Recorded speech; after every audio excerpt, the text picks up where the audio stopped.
who are following us at the Six Figure Academy or following me talking over the last couple of weeks, there's been a particular theme that we've been talking about. So what I want to talk about today is about goals and growth. And the reason why that's important to talk about is I think most of us are taught on some level at a certain point in time to set goals. And more importantly, to recognize the importance of growth, not just physical growth, because that happens no matter what, as long as you're being raised by your parents, you get fed and you go out and you exercise and your physical body grows. What we often miss, and this is something that our academic system kind of creates a lopsided byproduct of growth. And it's kind of upsetting as we progress, for generations back, PE was a very important thing, and they started to kind of curtail that to lean more towards the academic. And so what happens is true growth happens on a mental, emotional, energetic, and physical level. What we've become a lot in this recent times is more of a mental growth, and physical growth has been like, okay, kind of taken for granted. And it's like, okay, well, it's important. The advent of ADD and ADHD and all these things with kids is because they're not quite moving around as much as, we did when we were growing up. And so the importance of having to move your body is an integral part of growth. Well, what we want to talk about today is growth beyond just the physical growth of growing up. We're talking about mental growth, emotional growth, energetic growth, physical growth, and more importantly, growing your business, growing your circumstance. And to do that, we first and foremost have to have what we call a growth mindset. And we also need to be able to set consistent goals. Having active goals in all areas of our life is an empowered life, right? Okay, so let's talk a little bit about why goals and why growth. Obviously, without goals, most of us would have what we call directionless life. Okay. Without growth, then we would feel stagnant. And growth in all areas of life start with what we call a growth mindset. If you don't have the mindset set to grow in your business, to grow in your personal life, to grow your relationship, believe it or not, having a growth mindset inside a relationship is a critical part of a relationship evolving and growing in a healthy way. Okay. Then we'll be less inclined to set goals, which is important to kind of give growth a direction, but not just set goals. So I want to talk about goals and growth, but in the context of intention and direction. So, without goals, then we just become these, hamsters working in the hamster wheel of life. How many of you feel like, or have ever been in a circumstance, and put a 1 for yes, put a 2 for no. If 2 is no, put a 1 for yes and 2 for no. If you've ever been in a circumstance in life, be it work, be it through health or fitness, or even in relationship where you felt like you've been in a hamster wheel, what do we call that gopher that keeps coming up? What's that? Groundhog Day, right? It's groundhog, not a gopher. You keep waking up to the same thing every single day, and that it may not even necessarily be a hamster wheel that's constantly running, but like that movie Groundhog Day, you keep waking up. It seems like today was no different than the next day. Okay, and every day is just kind of there. Okay, so only Walter has gone through that. Okay, great. Well, congratulations, Walter. You're human, just like me. I've been through that. And if anybody else has basically gone through that, just put a 1 in there. Okay. So what we want to talk about today is how do we kind of break away from that, okay? Because when we have that stagnant, repetitive pattern and we expect ourselves to grow from it, that's an offshoot definition of insanity. Thank you, Janet. So Janet's gone through it as well. An offshoot definition of insanity, of course, remember, insanity is what? Doing the same thing over and over again, expecting a different result. Okay. We get ourselves into this hamster wheel and Groundhog Day approach to life in business and relationship, and we expect things to change. What happens is if we don't proactively change and we expect the world around us to change as long as we just keep doing the same thing over and over again, that is what we call a disempowered lifestyle, a disempowered approach of wanting results. Okay. Without goals, without growth, we won't be able to move forward. We won't be able to evolve. And an interesting thing starts to happen. If we don't have mental, emotional, energetic, and physical goals that we're, addressing on a regular basis, studies have shown that the physiological body starts to age quicker. For those of you who want to kind of look into the importance of growth per se, or having the body understand there is a need to continue to grow, evolve, and to adapt to things, there's an amazing book out there called Lifespan book. It's by Dr. H. Sinclair, I believe. He's a biologist and a virologist over at Harvard, I think. But anyway, great guy, studies about age reversal and everything. But I think I mentioned him before. The human body will actually start to say, oh, okay, well, since we're not growing anymore, okay, not just physically growing, but mentally, emotionally growing, and energetically growing, okay, since we're not moving forward in life, we might as well start to shut some things down and start to age. So if aging is a challenge for you, then that's more than enough reason why you want to start to make sure that you address your goal setting and goal getting strategies, as well as how to maintain that growth mindset. Okay. So what are goals and what are growth and what they have to do with each other? Goals obviously are like these milestones, these targets that we want to go for. Okay. Now, the interesting thing is that setting goals in general is actually not enough. There are two components of getting your goals. There's goal setting and then there's goal getting. Okay. The combination of those two contribute to our ability to grow, contribute to growth. Without those two components, setting a goal doesn't help you grow because you're just setting goals. Okay. How many of you, one for yes, two for no, how many of you have set goals but didn't get them before? Okay. I would hope as long as you're human, this probably has happened before. Even in the process of learning how to set goals, you probably set goals before and didn't get them. Okay. Suzanne, Claudia, okay, Walter as well. Okay. Most of us should have at some point set goals but didn't get it. Okay, this is why they have this running joke that has gone on for generations about setting New Year's resolutions, to the point where New Year's resolution isn't even really a thing anymore. Nobody really sets them because there is this collective social joke going on that people set New Year's resolution and 2 weeks later there's these memes going out about goals not being hit already. Okay. And that's because most of us have been taught to set goals, but have not been effectively trained or taught or shown how to get our goals, because there's two components. Because there's two components of our mind that is responsible separately for goal setting and goal getting. Okay. The conscious mind is responsible for setting the goal, because the conscious mind has a much lower processing power than the big supercomputer that lies underneath, which is our unconscious mind, or some people call it the subconscious mind. Okay, that part of our mind that is responsible for all autonomous functions in our body, the beating of the heart, sweating of our skin, the blinking of our eyes. We don't have to think about it. In other words, we don't have to tell ourselves, beat your heart, beat your heart. Our unconscious mind handles all of that, and also is responsible for our emotional response, our programmed behaviors, our all those different types of things are governed by the unconscious mind, because it has 10 times more processing power than the conscious mind, in the tune of 7 million bits per second versus 70 million bits per second. That's a significant difference.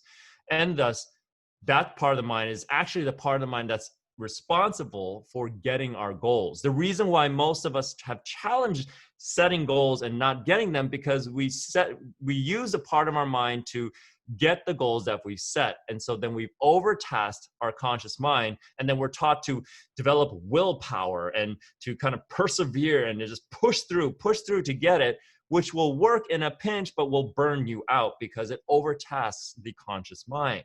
So what we do a lot with our students and clients is help them separate that to set goals and then allow the unconscious mind to get the goals. Okay, and I'll talk a little bit about how we actually do that.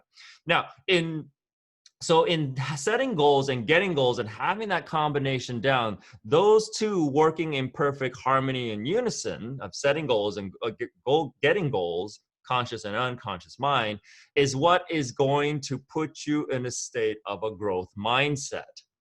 The growth mindset thus requires you to have those active goals, not only in your business, not only for your financial growth, but also in your personal growth, also in your health and fitness goals, in your relationship with your kids, relationship with your family, all these different areas.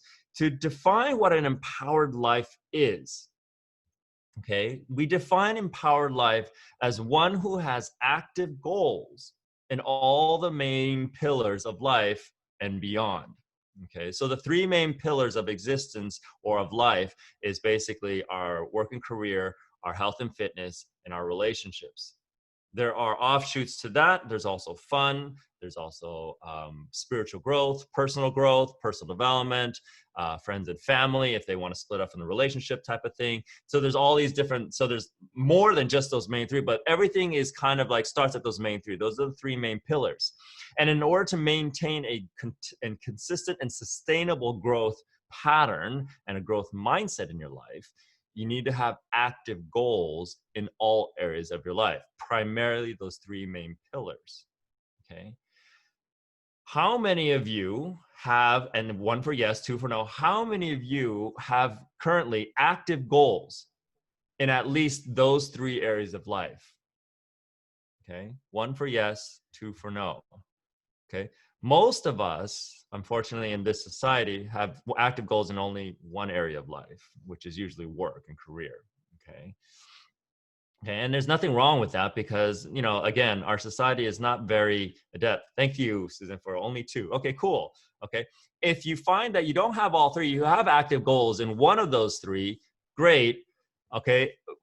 Be open to share what two areas do you feel like, oh, I don't actually have an active goal in relationship. Most people don't. Most people don't realize that, you know, in order for a relationship to grow, we actually have to have goals inside the relationship. But that, because the hard part about that is it requires you to sit down and talk to your significant other about what you guys want as goals in the relationship. What are your intentions? Okay. And so now that I mentioned the word intention, that's a perfect segue into leading into talking about, now that we have, you know, goal setting and goal getting, and then we have our growth mindset that it contributes to, how do we actually make that happen? How do we actually set those goals and actually get them so that we can actually get into that state of existence where we're constantly growing in a healthy way? Now, growth doesn't have to be leaps and bounds. It could be incremental baby steps growth, and it's still growth. As long as your entire neurology and physiology recognize there's advancement, it will continue to optimize your physical body and your mental emotional state of mind to help you hit those growth goals. Okay. No, in order to make those things happen, how we actually set goals, get goals, and have that growth mindset is what we call, what I like to call intention and direction. Okay. Now, in a pinch, the top-down view, what intention and direction, what their purpose is, intention is actually the fuel for your vehicle to help you get to your goal. Now, fuel is fine, but without direction, then what's the point of getting the goal? So here's where we start to break down the process of how we actually set our goals and get our goals. Okay, how we get the unconscious mind to wake up and facilitate the ease of achieving our goals. Once the goal is set, we need to apply intention and direction to that goal. Saying I want to make 100,000 in a year, saying I want to make $1 million a year, saying I want to sell like 30 homes or get 20 listings or whatever the case may be is fine. But without an intention behind it, without a direction for the results as a result of getting the results, like what direction is going to put your life in, then you're going to find it extremely challenging to get those goals, because you're going to have to will yourself to get it, because you no longer not your unconscious mind doesn't have a real reason to. And that's really what it comes down to. If you've ever set a goal and didn't get your goal, then you may have been missing one of these two components. You may have been missing an intention. You may have been missing a direction. Let's talk about what those two do specifically in regards to your goals. An intention is the purpose. An intention is the why. When you set a goal, a financial goal especially when you set a financial goal, if there's no intention behind it, the unconscious mind gets bored in an instant and says, I don't care. It's like, I want to make $1 million. Okay, cool. Why? And if you don't answer that question, the unconscious mind is never going to step in to give you a reason why. When I do talks to large groups of kids, especially kids in school, and one of the inevitably one of the polled questions from parents and teachers is that getting grades or having motivation to get grades. And I love this kind of line of questioning, especially with kids, because they're so honest and so authentic and so pure. And usually I end up picking a kid who has been having challenges getting their academic goals. Okay. And so I would talk to the kid and I said, hey, so why do you want to get good grades? And they said, well, so I can get a good GPA. I was like, okay, great. Why do you want to get a good GPA? So I can graduate. Okay, awesome. To just graduate? Do you need a good GPA to just graduate? No. So why do you want to get a good GPA to graduate? He said, well, I want to graduate and go to a good school. Okay, great. Why do you want to go to a good school? So I can, and up to this point, the kid is just answering, regurgitating a line of answers that he's probably already been, he or she already been trained in by the parents. So I want to get a good college so I can, graduate from college. I said, okay, great. Now you're going to graduate from school, high school, now you graduate from college. Why do you want to do that? Well, I want to graduate with college with good grades then. I was like, okay, great. Graduate college with good grades and good GPA. Why? And this is where it starts to get a little interesting, because you start to see them really kind of search, because nobody really takes them that far that often. He says, well, I guess, we're here's where that uncertainty starts to come in. So I guess I want to get good grades so I want to get in college and good GPA so I can get a good job. I was like, okay, great. So why do you want to get a good job? He says, so I can make money. Okay. I said, just money? He says, no, I want to make good money. I was like, you want to make good money? It's like, I want to make a lot of money. Okay, great. Why do you want to make a lot of money? He goes, and this is where that uncomfortable uncertainty really sets in now, because most kids don't go that far either with their parents or anybody else around them. And so they start to think, and it says, and they start to think, what do my parents do with money? So I can pay my bills, pay a mortgage, buy a car. I guess so I can, be independent. I said, great. Why do you want to do that? He goes, I don't know. I said, great. But so we basically got to a point where you want to pay your bills, pay a mortgage, whatever the case may be. Yeah. Does that excite you? Like, no, not really. I said, so if it doesn't excite you that getting good grades all leads to this point, why would you get good grades now? They're part of your unconscious mind that is like saying, okay, cool. We're not even excited about that. So what's the real purpose of us getting grades? Getting good grades. Then when we align the kids, when we aligned the kids to a purpose, to their own personal purpose, that's when they lit up. That's when the lights went up. That's when they started to shift. And in one conversation, one presentation, I've talked to a few teachers in the past, it shifted the entire direction of the entire class in terms of what they each wanted to do, provided the teacher kind of follow up and had a conversation with the kids about having each one identify their own unique thing. Give me a second.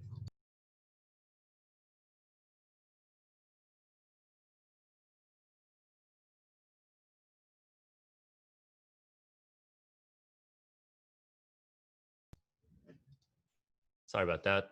I had some weird noise that just came in. But anyway, so what does that mean for us? What does that mean for us as adults, wanting to get back into that state of childlike growth, but in the context of our adult livelihood? Okay. When you set your goals, if you want to start to inspire the unconscious mind to wake up, not only do you set the goals that everybody understands. I want to, do so many listings. I want to hit this financial goal. I want to move to a larger house. I want to grow our circumstance as a family. You want to tap into your own personal intention. Okay, not the intention that your parents had for you, not the intention that society has for you, not the intention that your peers and colleagues or even your family members or your significant other has for you. What is your unique intention, your fuel, and your purpose for getting that goal? It's only when you can fully subscribe to that that the unconscious mind wakes up and starts to help you achieve that goal on an unconscious level. This is how we have helped thousands of people basically kind of switch into being able to achieve a goal getting type of lifestyle with grace and ease. Imagine being able to realize that your conscious mind is just there to set the goal. And once you've set the goal, your unconscious mind wakes up and takes care of the rest. And then you just continue about basically the conscious mind just sit there like a delegator and just delegate point direction for the unconscious mind to step in and do so. Doesn't mean that you just sit there and do what The Secret talks about. It's like own yourself and just kind of meditate towards success. You obviously have to take action on things, but taking action with an intention becomes a lot easier because your motivational drivers inside on an unconscious level are being utilized fully to power your vehicle and to fuel your vehicle to get your goal. Okay, so that's just one part though. Okay, the next part is what we call direction. Okay, intention and direction. And the direction piece is a discussion that you have with yourself about what happens after that goal is set. In other words, what is the direction of your business or your life that achieving this goal will create? It's important for your unconscious mind to understand the part that is mostly responsible for getting your goals, the part that is mostly responsible for helping you maintain a sustainable and healthy growth mindset. Is so, yeah, we can fuel ourselves to get to that goal, but what direction is that going to put us in? In what direction will working towards this goal, then achieving this goal, is going to put us in life? If you have fuel for a car and you're driving without Waze or direction or something like that, okay, that gives you, some purpose and a direction, then you're just going to be driving in circles. You have plenty of fuel to drive in circles, but there's no direction, okay? So to take it to the next level for your goal setting and goal getting strategies, what you want to do is then ask yourself, okay, so in achieving this goal, is this putting me in a direction of where I ultimately want to go, to what I ultimately want to be?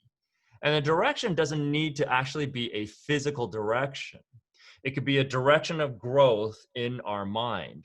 It could be a direction of growth for our health and fitness. It could be a direction of growth for our own personal development. It could be a direction of growth for our relationships. One of the biggest challenges I give a lot of entrepreneurs and people who are very ambitious and career driven is they will often find like they're really adept at their business. They're really adept. I've had a lot of clients that have this. They're really adept at their business. They become really adept at making money.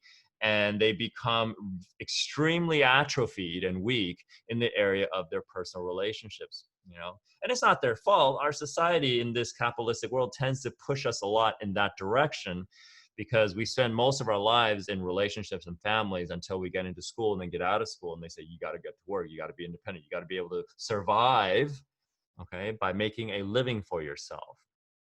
And that's why in recent times, emotional health, emotional intelligence, all these different things are starting to come into play to help bridge the gap between those atrophied pillars of existence of career, health, and relationships.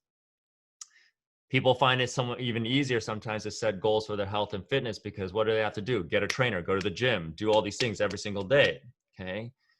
And then we get into our relationship, which is a fundamental part of social human existence. And then we realize, God, we really suck in this whole relationship thing. Why? It's not because we suck. It's because we no longer have active goals in it. Okay. But the goals need to have intention. What is the intention of setting that goal with me and my partner? And what is the direction? Where is it that we want to go in our relationship?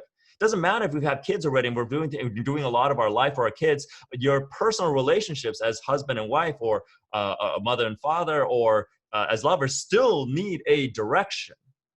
Okay. And don't think for a moment that an unhealthy relationship at home will not affect your money flow, will not affect your business, will not affect your ability to expand and grow your real estate empire as a realtor. It's all related. Okay. So what I would challenge you to do in order to kind of get yourself back in this process, especially during these times, take advantage of what's going on right now, is to start to reevaluate the goals that you've set. The growth that you want in all areas of your life. And then make sure you start to embrace the fact that, okay, I've set the goal. How do I activate the deeper programs of my unconscious mind that is there to help me and make it facilitate the ease of getting my goals? What is the intention for every goal that I've set? And as you think about this, you're probably thinking, wow, that seems like a lot of work. And it is. But it's a fundamental component of our existence if we want to have a successfully and happy lifestyle. Okay, we need to be giving ourselves an intention and direction and goals with fueled by intention and then directed by direction. Directed by direction, I guess that's the same thing. With intention and direction to get where we want to go. Okay. So what I want to do right now, it's really simple. Let's break it down real quick. Okay. For a growth mindset and to actually facilitate the ease of getting your goals, which are extremely important components for our success as realtors, one has to make sure that we have effective goal setting and goal getting strategies. Setting the goal is simple. Most of us are taught the SMART model, the SMART model. Okay, if not, Google SMART goals, and you can find all kinds of stuff on the internet about that. Okay, SMART goals are the ones that approach will start. It opens up the possibility of you starting to think about. It's mostly about setting the goals on a conscious level. Then you go deeper on some of the questions that the SMART goals present. And then you go to an unconscious level by making sure that your intention for that goal is clear. And then that getting that goal, there's a direction for that. There's a direction that it's going to point you to or move you towards in your life, in your business, in your relationships, in your health. Okay. So that's what I wanted to talk about today. For how many of you, just a quick poll right there, 1 for yes, 2 for no. How many of you found this helpful to kind of say, oh, wait, I may need to reevaluate and take a look at how I set goals because I've been doing it, but then I think I've been missing a few components. Either you're missing intention. If you put a 1, what part of your goal setting, goal getting, and growth mindset process do you feel that you've been missing? Go ahead and put that in there. Was it an intention, or was it direction, or was it just understanding between conscious or unconscious mind? Direction. Cool. Yeah. That's a very straightforward kind of component. It's like, of course I would need a direction, right? And just think about it, we put fuel in our car and we just tend to drive around. I used to do that a lot in college, especially because I have my car now. I can just drive around, and I would literally fuel up the car and get a bunch of friends in there. And we would drive with no direction. We would just drive for the sake of driving, which is cool and fun. But after a while, you get bored and you go home, right? And what do? You go home and nothing has really changed. Yes, you probably had some good conversations and had a good time, but if you had a direction, you had a purpose for doing that, that'd be another thing. But it's kind of like that. It's kind of like just fueling up the car, driving around, then going back to get fuel again. Okay. Okay, cool. Poll 1, money beliefs. That's interesting. What limiting money do you think you have that's holding you back your money flow? You're looking at the wrong one. Oh, did I pick it? Okay. Let's see. Very helpful with intention and direction. Okay, thanks, Angel. To abandon guilt about a certain goal and accept this is what I want. The relationship goal is missing. Yeah, and Claudia, you're not alone.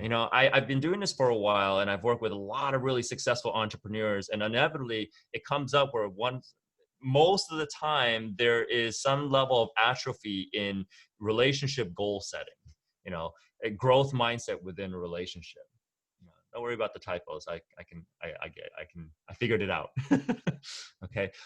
So let's open it now for questions, because I think an important thing to consider is to keep in mind is that when you are learning something new, or if there's an optimization tactic or strategy that you just picked up, some way to make things better, it is still considered relatively new because it's not something you're already doing.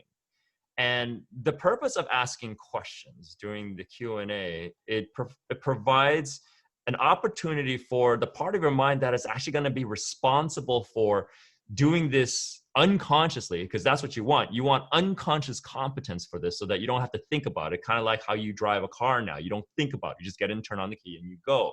Unlike when we first learned, it was very conscious, okay?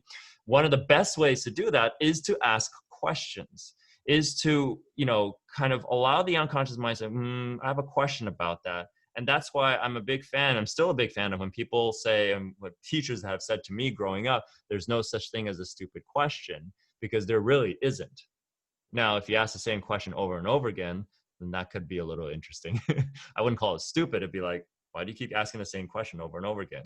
Okay, but in terms of a question about, this particular concept, do you have a question about, the goal setting, goal getting process? Do you have a question about clarity around growth mindset, what that's all about?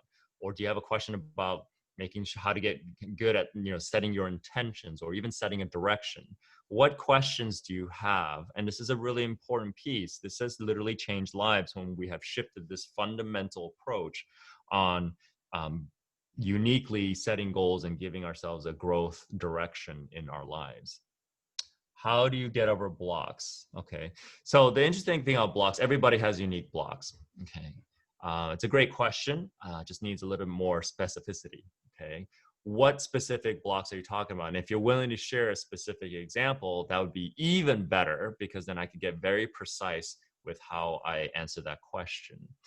But in general, when you have a block, as Janet's thinking about it before she gives me more information, but when most of us have blocks when it comes to that. And that's really another way of saying that we're doing something that is on an unconscious level saying, no, that might be dangerous. See, the unconscious mind's prime directive is to preserve our existence, survival, and making sure we are safe.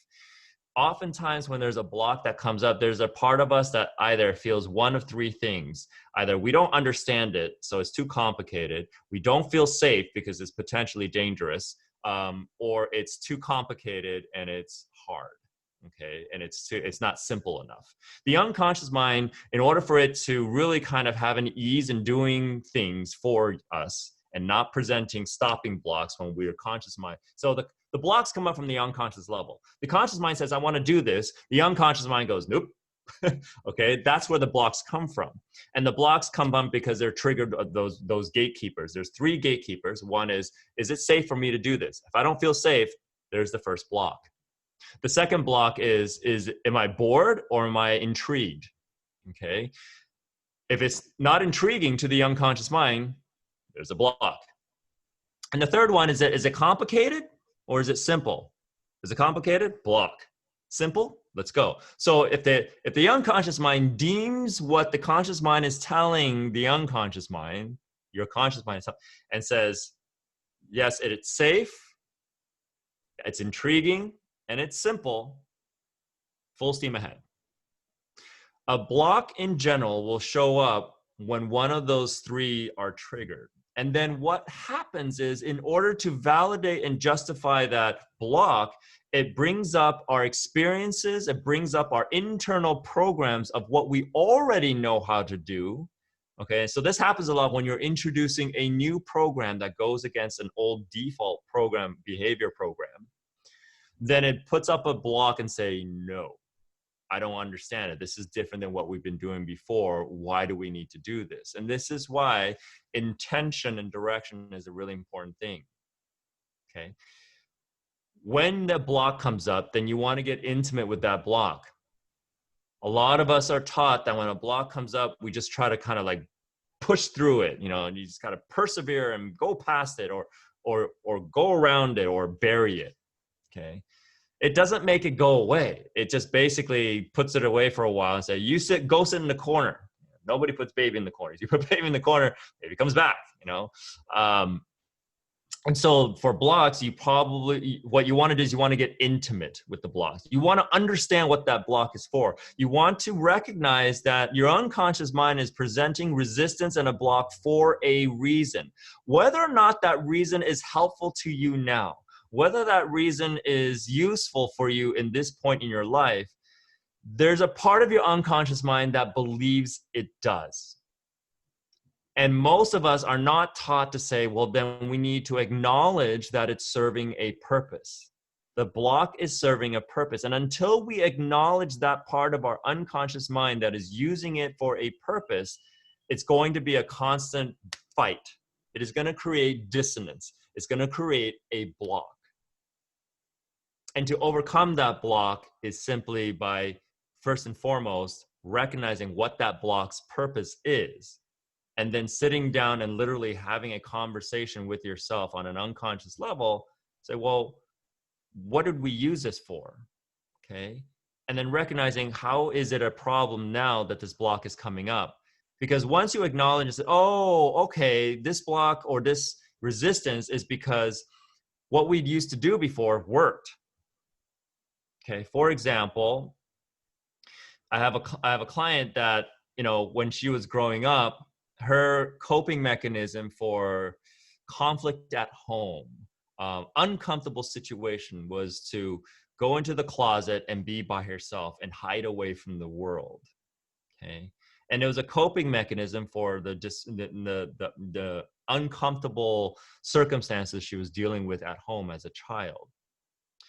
Well, the unconscious mind, after a while, adapts to that and makes it say, okay, great, this is a behavioral pattern that works because it was keeping her safe.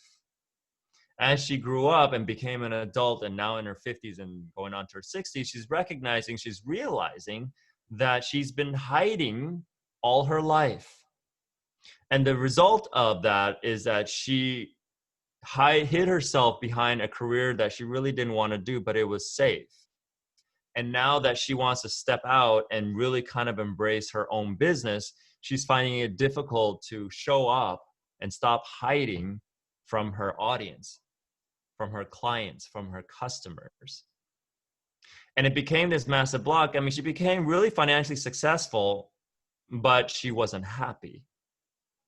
And so when we found out that that block originated from a learning back in the day and that it served a purpose back then, we first and foremost acknowledged that part of her mind that created that program to keep her safe as a child and say, hey, that was Windows 3.1. We're like at Windows 10 right now. Can we do an upgrade? Okay.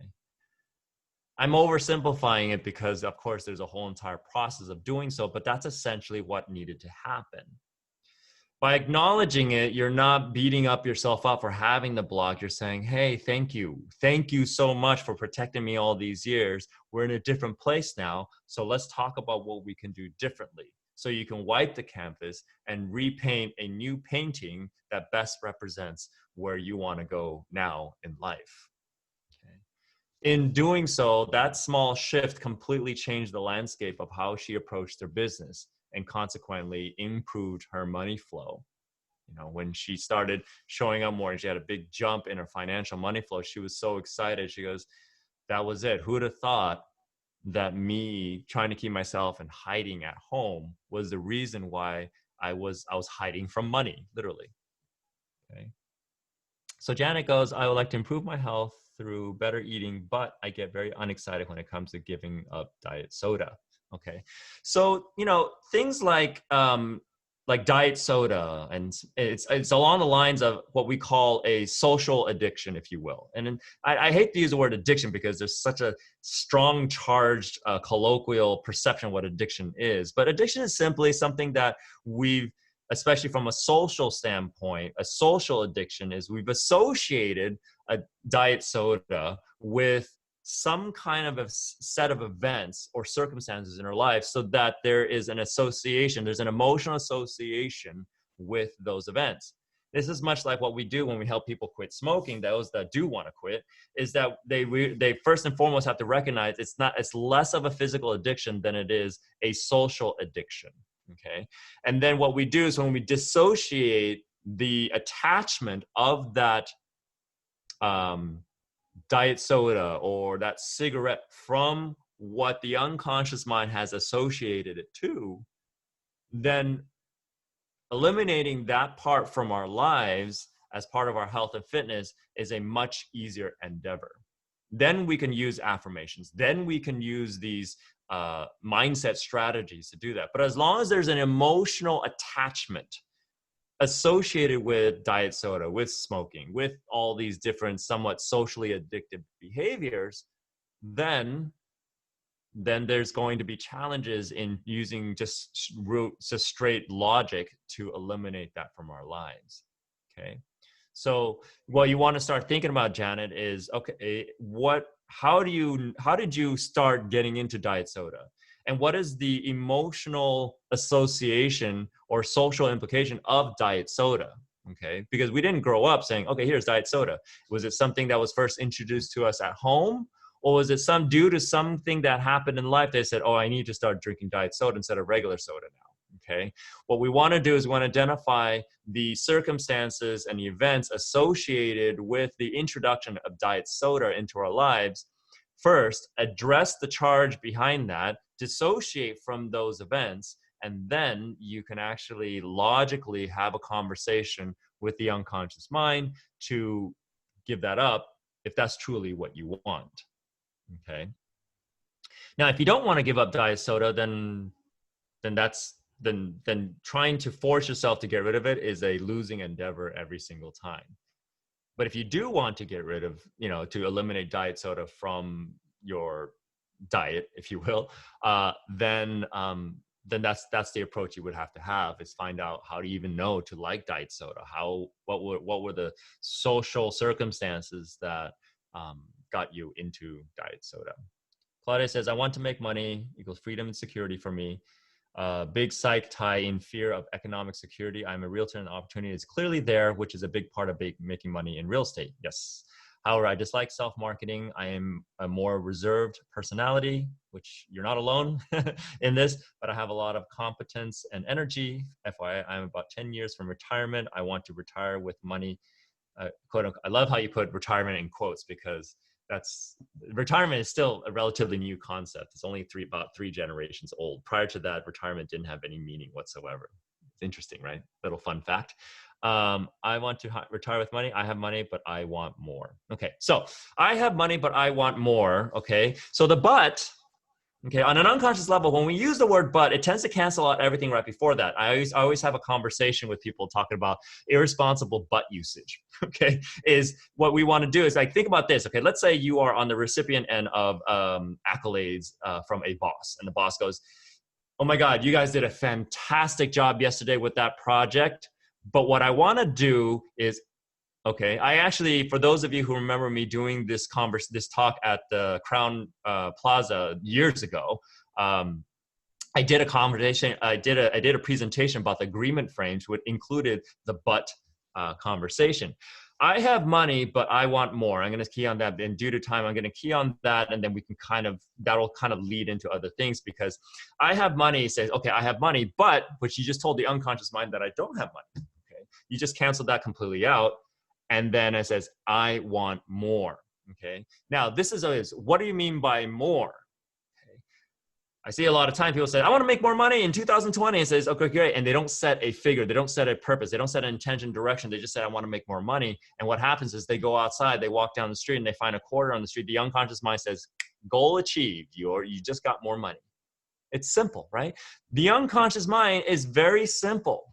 Okay, it doesn't get attached to things unless the conscious mind takes the time to clearly define what more money actually is.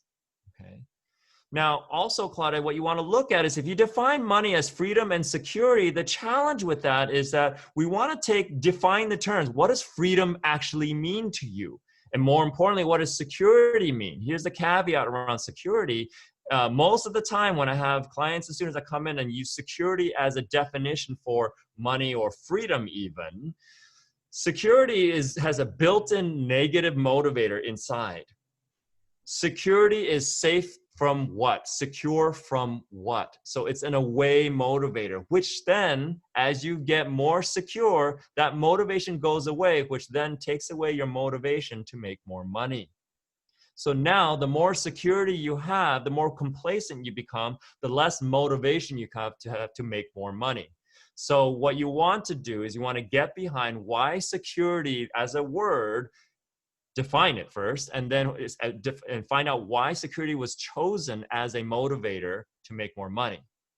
And then also take the time to define what freedom actually means to you and see if there are any other away motivators. And what I mean by that is when you have an away motivator, it's a pain motivator. It's an avoidance of something in order to motivate you to move forward. The challenge with those types of motivators, the pros is that it gets you off the couch. It gets you going faster than a towards motivator. A towards motivator is it leads you towards something. An away motivator is a pain motivator. So due to pain or an avoidance of pain, it will actually get you to do something. But when we start hitting our goals and we start getting towards what we want, the pain goes away, which means the motivation or the motivator that initially helped you get you to your goal is now gone, if not waning. Now the unconscious mind says, we have no motivation. So why should we make more money? I have security. I have relative amount of freedom. So what's my intention? What's the direction? Right? There's no more pain. Okay. Claudia, fear, greed is a component. It's something I grapple with too. Okay. So what you can start asking yourself and maybe meditate on this is, how do you know to fear? What specifically are you fearing? Okay. And how do you define greed? And how is it a problem? Okay. Because these are learned, well, not fear, but it depends on what you're fearing. But greed is a learned component. It's a learned behavior. It's a learned belief, learned perception. Okay. And then fear, of course, we want to define what specifically are you afraid of. When we don't define fear, then it's a cop-out. It's a way for our unconscious mind to keep whatever it is they're fearing to say, this is just overall fear. It's just overall fear.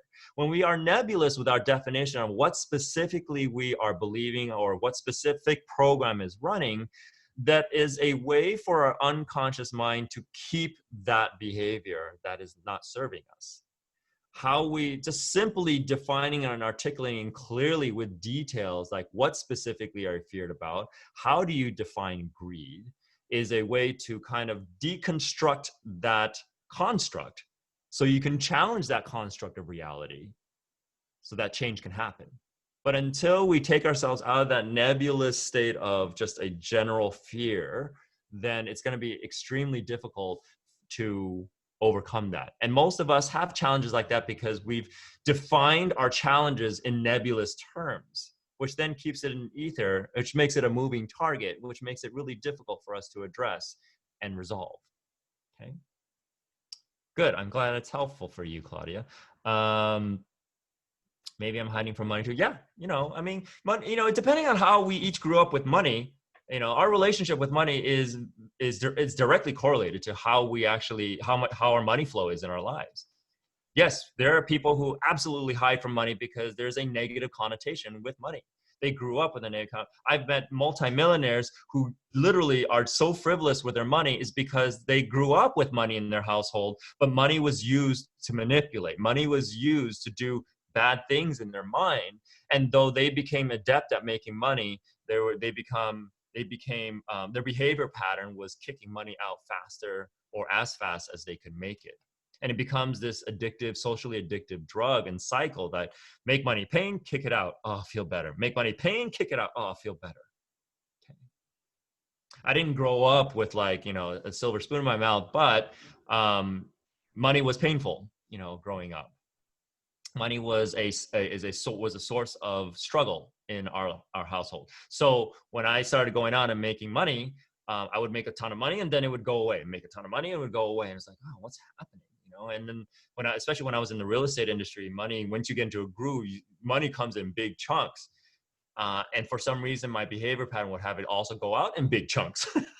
So there was this roller coaster addictive behavior of like, money comes in, yes, get excited, because my conscious mind says, look, you hit your goal. The unconscious mind goes, whoa, whoa, whoa, whoa, whoa, there's so much money here. No, no, no, you're going to get in trouble soon. You're going to get in trouble soon. This is going to cause problems. Kick it out, kick it out, kick it out. And once I kick it out, the unconscious mind goes, oh, okay, better. The conscious mind goes, what? We need more money. And so there's this dissonance that happens on the conscious and the unconscious level. Okay? That's just one type of story, So the type of work that we do is to help address these stories, these bad money stories, which of course leads to a whole host of other things, because if you haven't recognized it now, one bad money story starts to impact more than just your money flow. It's also a reflection of other areas of your life that it starts to show up. Okay. So fantastic questions, great conversations. Again, our plan is to wrap these trainings up in the next couple of weeks. We're going to take a look at the poll. Nikki and I will have a discussion to see if maybe we'll continue these. But in the meantime, if you like to continue this, I have so many free resources out there. If you just do a Google search on the Six Figure Academy or go on YouTube, we're doing a whole thing about new content. There's a lot of free stuff. You can also, get on our notification list at go.thesixfigureacademy.com. I'll put that in the chat. And then you can actually just join the family, so to speak. Okay. We also have like a free Facebook group where we get intimate on these conversations. Some of you are already in there. I've seen you.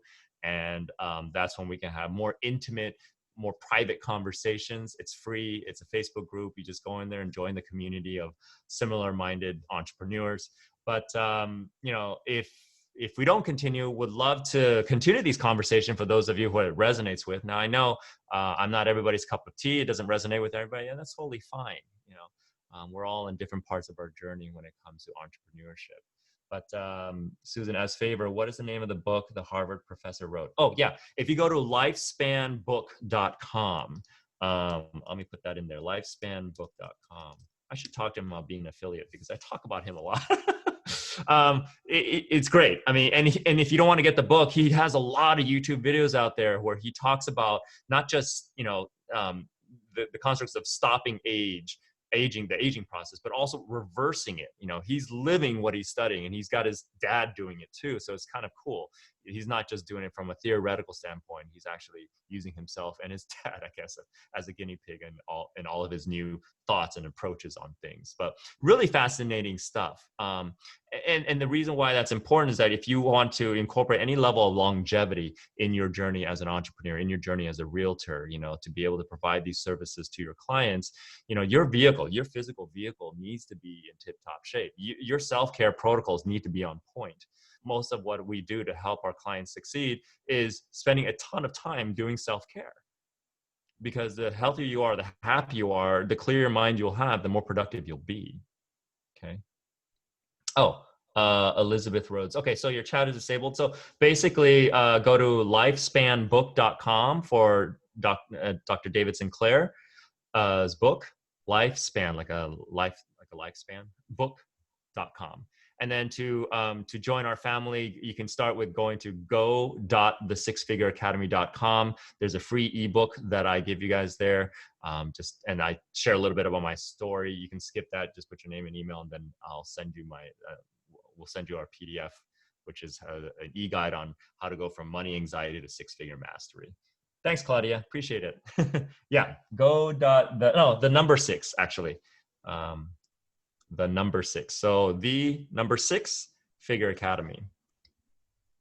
Those of you who have seen some of our branding around, it's that 6. So go.thesixfigureacademy.com. Okay. Yeah. So, and then, of course, I'm easy to find. Just do a Google search on Wei, W-E-I, last name Houng. You can find me there too. But we'll have at least another week. And again, for those of you who participated in the poll and participated in the Q&A, thank you so much. It helps so much to help me kind of customize what it is that we are doing here every single week. And those of you who participated in the poll with honesty, great, appreciate that as well. So that gives Nikki and I some things to talk about before next week and deciding what we're going to do with these motivational Mondays or refresh Monday, or whatever we call it.